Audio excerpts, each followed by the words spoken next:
Olá, seja muito bem-vindo ao nosso canal, seja muito bem-vindo a mais uma aula desse curso online de princípios sobre nutrição comportamental. Se você ainda não é inscrito no nosso canal, se inscreve para que você receba as notificações toda vez que nós postarmos conteúdo novo.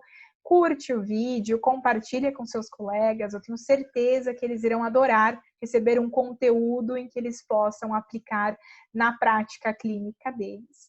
Bom, nessa aula nós iremos conversar sobre por que comemos o que nós comemos. Se você caiu nessa aula 3 de paraquedas, volta para a aula 1, nós temos nesse curso a aula 1 e a aula 2 ainda, e nós teremos até a aula 6. Então, volta para essas aulas para que você consiga adquirir todo o conteúdo necessário para estar na aula de hoje. Bom, eu sou a nutricionista Audrey Coqueiro, eu sou uma das fundadoras do Prepara Nutri, que é uma empresa de cursos focada no desenvolvimento de materiais, cursos e e-books para nutricionistas. E a nossa principal premissa é descomplicar a ciência para que você possa incluí-la no seu consultório, na sua prática clínica. E é exatamente isso que nós faremos na aula de hoje. Bom, então por que nós comemos? Nós comemos porque temos sensações, temos estímulos biológicos que aumentam a nossa fome, aumentam o nosso apetite. Nós também comemos por prazer, porque nós temos vontade de consumir determinado alimento. Isso acontece muito no consultório. Muitas vezes a gente pergunta para o paciente, mas você estava com fome? E o paciente diz, não, eu estava com vontade de comer. Então, nós podemos nos alimentar porque sentimos fome de fato ou porque sentimos vontade de comer. E muitas vezes essa vontade de comer, ou praticamente uma fome oculta, ela se deve à ingestão muito insuficiente de energia na dieta. Então é preciso ficar atento a essa vontade de comer, principalmente doce, alimentos mais energéticos, porque isso pode significar que a dieta está muito pobre em energia. Bom, nós comemos também porque é hora de comer. E nós comemos quando nós temos uma grande disponibilidade de alimentos. Então, é importante entender que as pessoas, elas são reguladas de forma diferente. Então, enquanto algumas pessoas sentem muita fome, outras praticamente não sentem fome. E só se alimentam quando sabem que está no horário do almoço, por exemplo, que todos os outros estão se alimentando e mesmo sem fome, ela se alimenta. E também nós nos alimentamos, muitas vezes nós não estamos com fome, não estamos com vontade de comer, mas tem uma disponibilidade tão grande de alimentos, por exemplo, no Natal, no Ano Novo, que nós comemos mais. Bom, por que nós paramos de comer, então? Nós paramos de comer quando nós temos sensação de saciedade. É importante compreender que alguns indivíduos, quando eles têm o primeiro sinal de saciedade, bem ali no início dos sinais de saciedade, eles já param de se alimentar. Ao passo que outros indivíduos, eles se sentem saciados, mas não param ainda de se alimentar. Então, é muito, muito diferente. Enquanto algumas pessoas, no primeiro sinal de saciedade, já param de se alimentar, outras só param quando realmente sentem quase uma sensação de empachamento. E, de um modo geral, nós entendemos que há uma determinação para comer mais ou menos, seja consciente ou inconsciente. Isso varia de pessoa para pessoa. Então, como eu mencionei, algumas pessoas, elas são mais determinadas, seja de forma consciente ou inconsciente, a se alimentar. E só param de se alimentar quando já estão quase com sensação de empachamento. Bom, quais que são os principais determinantes da nossa escolha alimentar? Então, por que nós escolhemos comer o que nós comemos? Eles estão atrelados ao alimento e podem estar associados ao sabor, à aparência e à nutrição. Então, aqui, aspectos nutricionais, eles são importantes na decisão de consumir determinado alimento, mas eles não são os únicos fatores que influenciam nessa escolha. aspectos relacionados ao indivíduo que está comendo, por exemplo, aspectos biológicos, aspectos psicológicos, aspectos socioeconômicos. Nós temos ainda aspectos associados ao local. Então, por exemplo, aspectos físicos e aspectos socioculturais. No próximo slide, nós iremos destrinchar cada um desses determinantes da escolha alimentar. Bom, os referentes ao alimento são principalmente sabor. Então, muitos profissionais, quando eles elaboram uma dieta de emagrecimento, eles esquecem que o sabor ele é muito importante. Então, ele é um determinante da escolha alimentar. A dieta, mesmo focada em emagrecimento, ela não tem que ser ruim. Ela pode ser prazerosa, mas direcionada ao emagrecimento. A aparência, o valor nutricional, então perceba, o valor nutricional é um dos fatores relacionados à escolha de determinado alimento. Qualidade, higiene, cheiro, textura, variedade, preço, origem, familiaridade. Então, em questão de preço, é muito importante, é uma queixa que os pacientes eles têm na prática de que o profissional nutricionista prescreve alimentos muito caros, prescreve alimentos muito difíceis de serem encontrados. E até essa questão da familiaridade é de suma importância que o paciente ele amplie a gama de alimentos que ele consome durante o dia, durante a sua vida, mas é importante que isso seja feito de forma gradativa e não que o paciente chegue no consultório e que você mude completamente a alimentação dele para alimentos que ele nunca conheceu. Então, realmente, essa apresentação a novos alimentos, ela tem que ocorrer de forma gradativa ao longo do tratamento nutricional.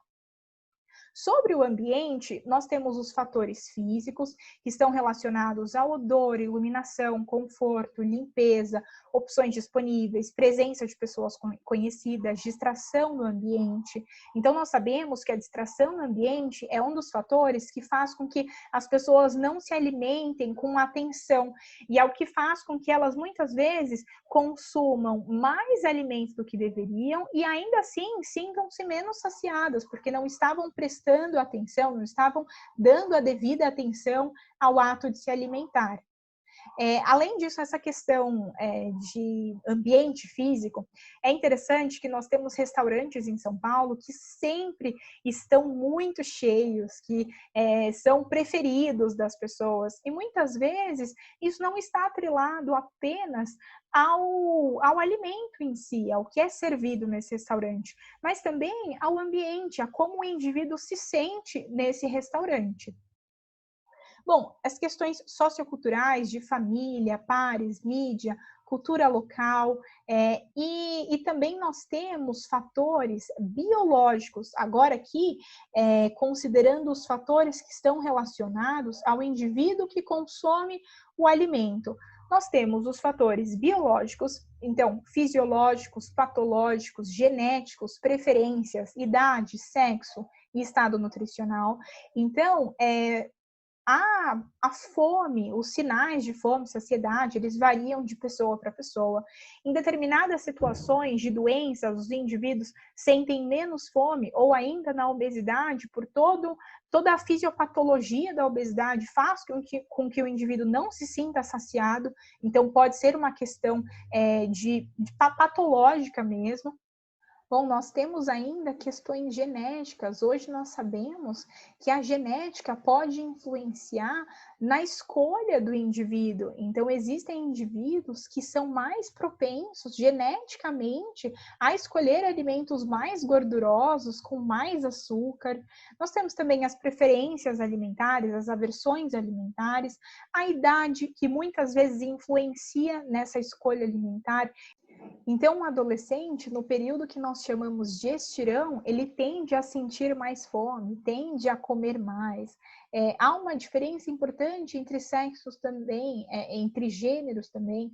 Então, normalmente, não é via de regra, mas normalmente o homem tende a se alimentar mais, a consumir mais comida do que a mulher. E o estado nutricional. Bom, nós temos ainda fatores socioeconômicos referentes à renda familiar, escolaridade e preço.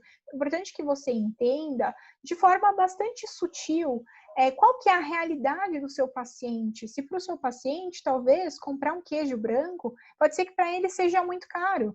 E você tem também totalmente o oposto. Um paciente que, se você incluir mussarela para ele, ele vai estranhar, porque ele tem condição de consumir queijos muito mais nobres, muito mais caros. A escolaridade, nós sabemos hoje, também não é via de regra, mas alguns estudos indicam que quanto maior a escolaridade de alguém, maior a probabilidade dessa pessoa se alimentar de forma mais equilibrada.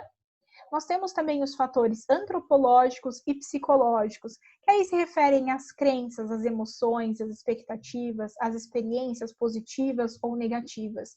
Então, esses fatores, de um modo geral, eles estabelecem a relação que esse indivíduo tem com a comida. Nós conversamos bastante sobre isso na primeira aula. Então, um indivíduo que não gosta de sopa, por exemplo, porque ficou muito tempo hospitalizado, ou um indivíduo que gosta muito do bolinho de fubá, do feijão, porque remete à casa de vó, comida de vó.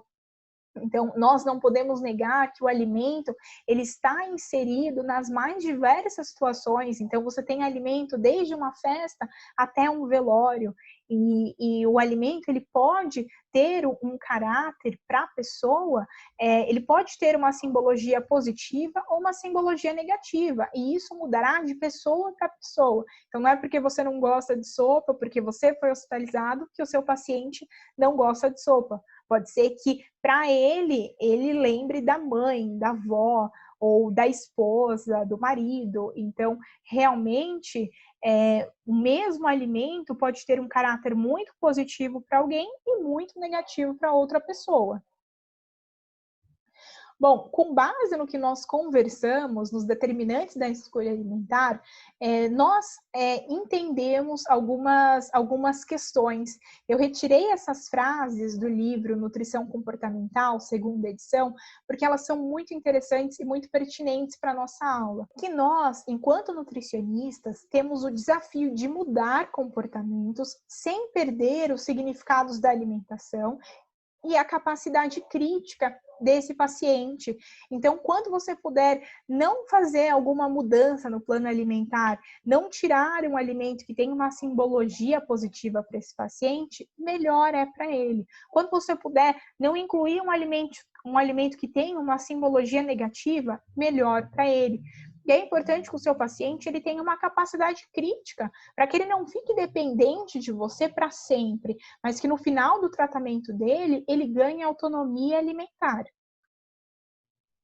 Bom, outra frase que é muito interessante desse livro é: respeitar a fome física e a saciedade, bem como a vontade de comer, aceitar oscilações na alimentação, dependendo do humor, ambiente, companhia, situação social, e também obter prazer por meio da alimentação, não apenas nutrientes. E aqui, só com essa frase, nós conseguimos compreender o quanto o ato de se alimentar ele é complexo e não está associado apenas à aquisição de nutrientes. Então, nós não comemos apenas para nutrir o nosso corpo. Diversos são os fatores que influenciam na nossa escolha de alimentos, no porquê nós comemos o que nós comemos. Bom, se você quiser entender mais sobre nutrição comportamental, eu te sugiro a leitura desse livro. Se você gosta dessa área, eu te sugiro também o nosso curso online Comportamento Alimentar Aplicado à Nutrição Esportiva, onde nós conciliamos a nutrição comportamental aplicada para praticantes de atividade física e atletas. Se você quiser os slides dessa aula, nós deixamos um link abaixo na descrição do vídeo, onde você pode acessar esse link e solicitar os slides em PDF, e aí você pode ter mais material ainda para estudar. Nós também deixamos o link para o nosso Instagram. Lá você consegue ter acesso ao nosso blog e a diversos outros dos nossos produtos. Nós temos muitos produtos gratuitos que você pode se beneficiar deles. Nos siga nas redes sociais, nós postamos também conteúdos diários que podem enriquecer aí a sua teoria para que você possa aplicá-la na prática. Se você tiver qualquer dúvida, entre em contato conosco pelas redes sociais ou por e-mail e nós nos vemos na próxima aula. Até!